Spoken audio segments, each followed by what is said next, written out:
Começa mais um 16mm e hoje é dia de recomendar 8 filmes de suspense para vocês que gostam desse gênero. Eu conto melhor sobre eles depois da vinheta.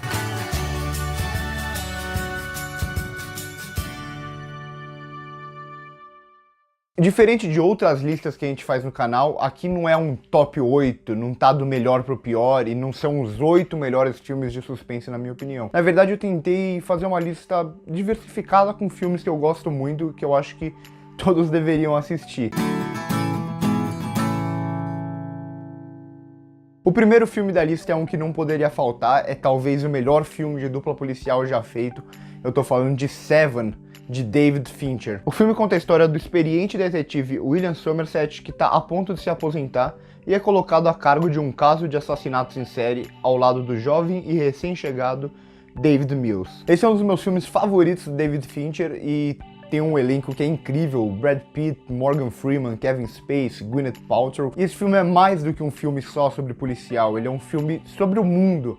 Parece muito genérico, mas não é. Ele constrói isso através dos seus personagens, que têm visões muito diferentes. Então, por exemplo, o Somerset, que é feito pelo Morgan Freeman, ele é um cara muito pessimista em relação ao mundo. Já o personagem do Brad Pitt, o David Mills, ele é muito mais jovem e muito mais esperançoso e acha que pode mudar o mundo a qualquer custo. Se você analisar bem o filme, o personagem do David Mills, ele se parece muito mais com o criminoso, com o assassino, do que com o William Somerset. E acho que essa diferença entre os dois é o que leva o filme pra frente. Mas não é só isso, o filme tem um roteiro muito bem escrito, com crimes muito bem escritos, ou seja, toda a cabeça do assassino e como ele vai cometendo os crimes faz muito sentido até aquele final que é simplesmente absurdo, um dos finais mais icônicos da história do cinema. E esse é um filme que não tem desculpa pra não assistir, porque ele tá na Netflix.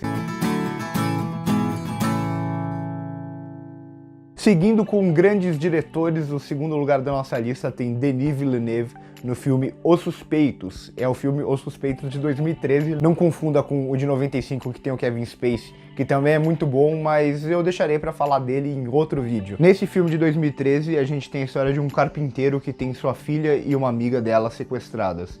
A partir disso, ele começa a investigar o caso por conta própria, a fim de fazer justiça com as próprias mãos. Esse é mais um filme com um grande elenco, a gente tem Hugh Jackman, Jake Gyllenhaal, Paul Dano, Viola Davis. E esse é um filme cheio de reviravoltas, mas que também é mais do que apenas essa reviravoltas. Ele questiona muito o ser humano, ou melhor, a moral do ser humano. Até que ponto você pode ir para tentar resgatar sua filha. Então é um filme com personagens muito complexos que agem de acordo com a situação. É um filme que tem personagens bons, mas em situações extremas eles acabam tomando medidas extremas. Então o Suspeitos ele passa muito por isso. O limite do ser humano, até onde o ser humano pode chegar dependendo da situação. E esse filme, para quem tem Amazon Prime, ele tá lá, então vale muito a pena assistir. Para diversificar ainda mais essa lista, eu vou trazer um filme coreano que é A Criada, de Park Chan-wook, o mesmo diretor do clássico moderno Old Boy. Filme que entrou recentemente na Netflix durante a ocupação japonesa na Coreia do Sul, de uma jovem vigarista que é contratada para trabalhar como criada de uma herdeira nipônica, na qual ela pretende roubá-la. Esse filme, ele não é um suspense como os dois anteriores que eu falei, ele tem um pouco de drama, um pouco de mistério, e ele é visualmente incrível, um dos filmes mais incríveis visualmente falando dos últimos anos, tanto no quesito de figurino e design de produção, que todos os elementos são muito bem colocados em cena, são elementos que enchem os olhos, mas também a câmera do Park Chan-wook, como ele move ela com os movimentos muito suaves, pelo ambiente, você vai vendo todo aquele ambiente muito bem construído. Mas não é só isso, é um filme cheio de reviravoltas, é um filme que também mostra muito sobre o ser humano, que tem personagens bastante complexas e é extremamente imprevisível. Eu acho que isso é o que faz o filme dar um passo à frente, como o roteiro e a direção se conversam demais e como você nunca sabe o que as personagens podem fazer.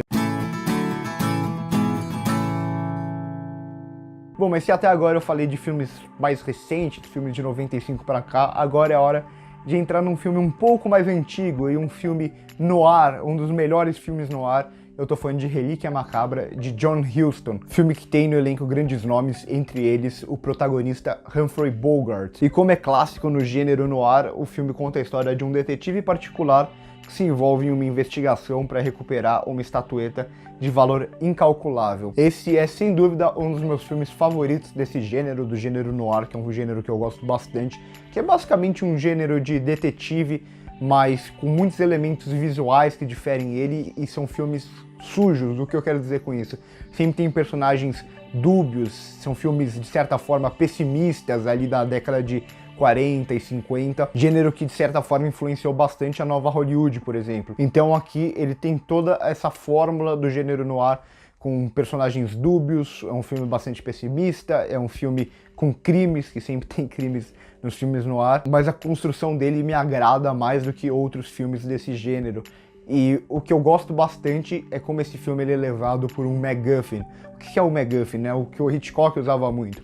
É um elemento que você tem na trama que parece ser o elemento central da trama, mas que ele só é uma desculpa para você mover a trama para frente. Nesse caso, é essa relíquia macabra, como chamaram aqui no Brasil, ou como seria em inglês, o Falcão Maltês. Enfim, eu não quero dizer muito mais sobre isso, porque eu acredito que é um filme que muitas pessoas não assistiram, mas não tenham preconceito só por ele ser da década de 40 e por ele ser em preto e branco, porque é um filme que ele tem um valor de entretenimento muito grande, e você que gosta de filmes de investigação provavelmente vai gostar bastante. Voltando um pouco para os dias de hoje, o quinto filme da nossa lista é O Abutre, de Dan Gilroy, filme que tem Jake Gyllenhaal como protagonista em uma das atuações mais brilhantes de sua carreira. Foi uma injustiça tremenda ele nem ter sido indicado ao Oscar com esse filme. E ele conta a história de um jovem ambicioso que se torna um abutre, ou seja, um jornalista independente que busca crimes pela madrugada de Los Angeles. Esse é mais um filme sobre o ser humano, sobre a ambição, sobre a busca pelo poder. Então, que atitudes você pode tomar, ou que na verdade você não deveria tomar, para chegar ao estrelato ou para conquistar algumas coisas. E aqui a gente tem um protagonista que na verdade é um anti-herói, e sempre que a gente tem um protagonista que é um anti-herói, já me atrai bastante. E nesse caso é um personagem muito complexo, é um personagem que tem toda essa ambição e ele não vai poupar qualquer tipo de esforços para chegar onde ele quer. Então no começo do filme ele nem é um jornalista, ele nem é um cara que se formou, ele meio que vai caindo de paraquedas ali e vai aprendendo as coisas meio que na prática. Ele é um cara muito inteligente, então ele começa a manipular as pessoas e começa também a manipular os crimes. Acontece algum crime, ele chega antes no local, ele mexe um corpo de lugar só para ter uma foto, só para ter uma boa história. Então é um filme que também trata muito da questão do jornalismo, da ética jornalística, o que você deve fazer para ter uma boa história. Você deve manipular essa história só para você ter uma boa história para contar. Já o sexto filme da nossa lista, ele tá mais para um mistério do que para aquele suspense propriamente dito. É um filme argentino, na minha opinião, o melhor filme argentino que eu já assisti, vencedor do Oscar de 2010, é claro que eu tô falando de O Segredo dos Seus Olhos, dirigido por Juan José Campanella, o mesmo diretor de outros grandes filmes argentinos como O Filho da Noiva, e protagonizado, é claro, por Ricardo Darín, o melhor ator da história do cinema argentino. Esse filme acompanha o oficial de justiça Benjamin, que investiga um caso de estupro e assassinato. Anos depois, ele volta para o caso para tentar resolver algumas pontas soltas. Muito desse filme passa pelo mistério e como esse mistério é desvendado, e é um filme bastante imprevisível. Quando você acha que o caso foi resolvido, você vê que ele está muito longe de ter sido resolvido. E ele traz um protagonista muito interessante, uma montagem muito interessante, porque ele acontece basicamente em dois momentos. Tem quando ele está tentando resolver o caso pela primeira vez, e tem ele meio que remoendo o passado dele anos depois. Então você vê toda essa amargura que ele cresceu. Então é basicamente um filme de investigação e um filme que muitas pessoas esquecem, mas o plot twist desse filme pra mim é um dos melhores da história do cinema.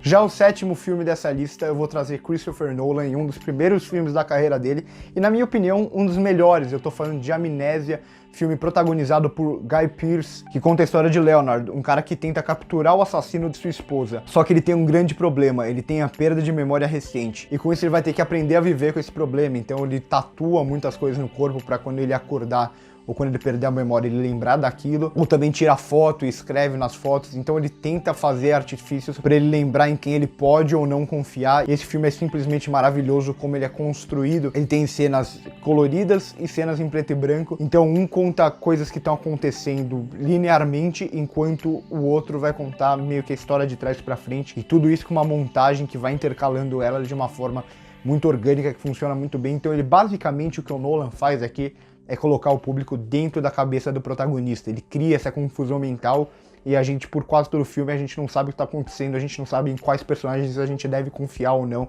É um filme simplesmente maravilhoso, é um dos meus filmes favoritos do Nolan, talvez o meu filme favorito depois de O Cavaleiro das Trevas.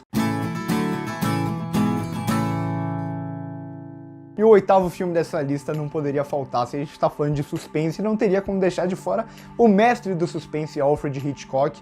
E dentre todos os filmes da carreira dele, eu decidi hoje falar sobre Janela Indiscreta, filme que conta a história de um jornalista que tá com a perna machucada na cadeira de rodas, então ele não pode sair de casa, e com isso ele fica ali com um binóculo, meio que observando a vizinhança dele, meio que de uma forma meio monótona, ele não tá meio que aguentando aquilo, até o momento que ele suspeita que um dos seus vizinhos seja um assassino. E se você assistiu o recente, o mais recente, na verdade, que não é tão recente assim, mas Paranoia, você vai ver que Paranoia, ele meio que pegou praticamente tudo de Janela Indiscreta. Isso não querendo desmerecer Paranoia, que é um filme que eu gosto bastante. Mas Janela Indiscreta é um dos grandes clássicos do cinema e tudo isso passa pela direção do Hitchcock, que é simplesmente maravilhosa. Ele sugere muitas coisas já no começo do filme, como ele consegue criar suspense a partir de uma câmera que está de longe. Você acha que o protagonista ele nunca vai ser afetado, então como criar suspense a partir daí? Bom, o Hitchcock consegue porque ele é simplesmente genial. Então é isso, se você gostou desse vídeo, já deixa o like aí embaixo, se inscreve no canal se ainda não é inscrito